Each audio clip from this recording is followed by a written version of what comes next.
different countries, if they were en bloc, they liked each other's music. That was perfectly normal. And the Latins loved the ballads, and the Norwegians and the Swedes and all those liked something totally different. Portugal was giving, you know, top points to, like, they gave us 12 points, but they didn't do that for Spain, you know, and yet they're neighbours. Well, because they don't like the Spanish. Well, yeah, I mean, you know what I mean, and this is not a political, you know, issue. It's music. No, I mean, individuals may be frustrated by it, but I don't think it's the sort of thing that nations go to war over, really.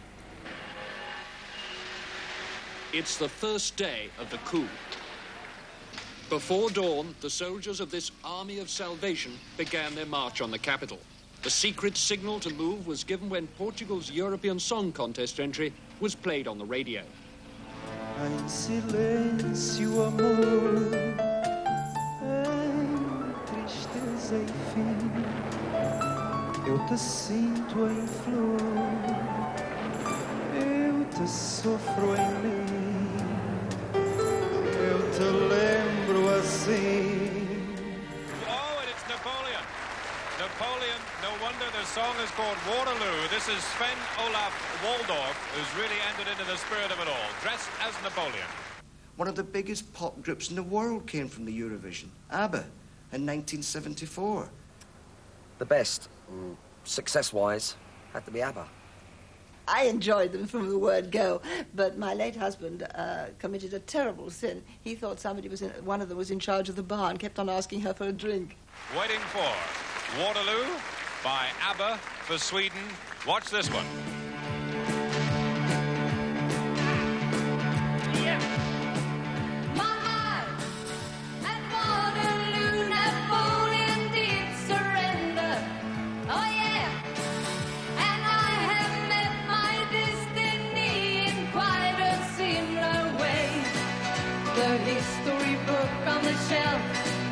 It's almost repeating itself.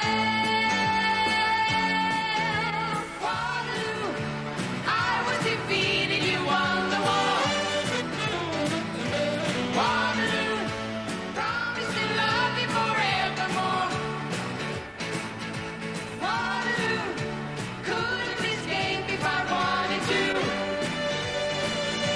Waterloo, knowing my fate is to be with you.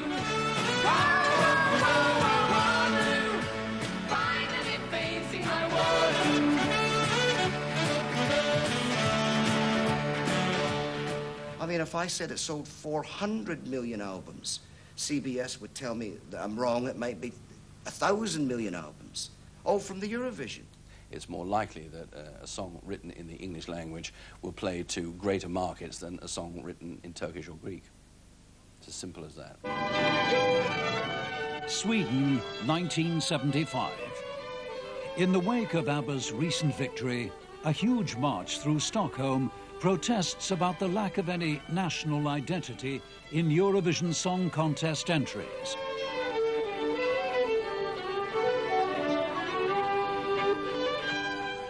Protesters call for a return to traditional folk songs.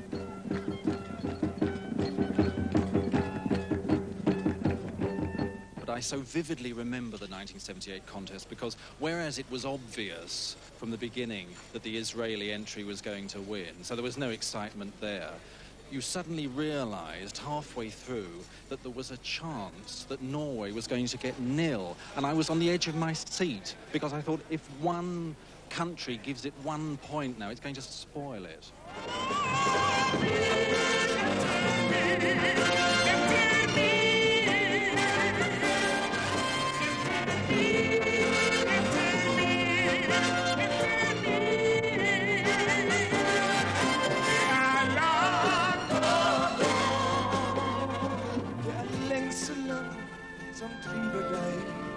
Ett liv som du kan se. Tänk dig om, hvor farer du?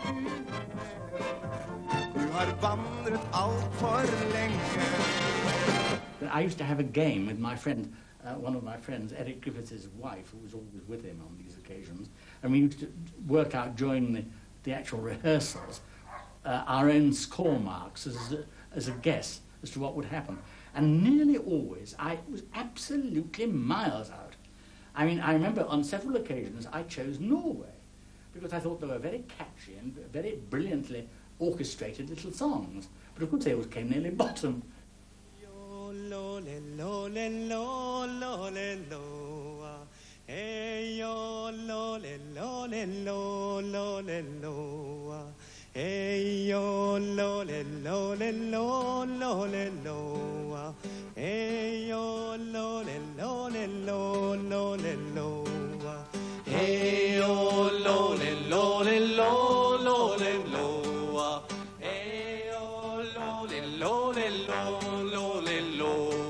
The European Broadcasting Union says you must be ethnic, you must show your own culture.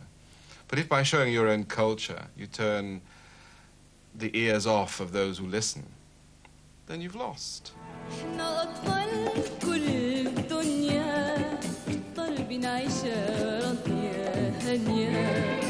ما فيهاش حق ما فيهاش نار ولا خصام بين جار وجار حنا أطفال كل الدنيا طالبين عيشة راضية هانية ما فيهاش حق ما فيهاش نار ولا خصام بين جار وجار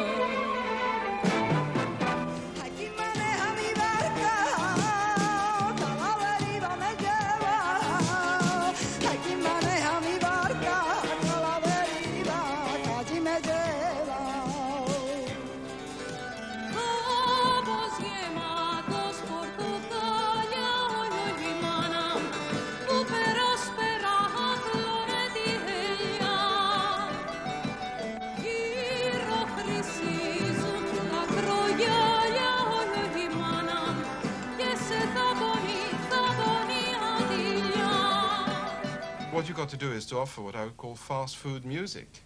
The burgers, the hot dogs, the pizza, that will be immediately acceptable and recognized. So it is fast food music.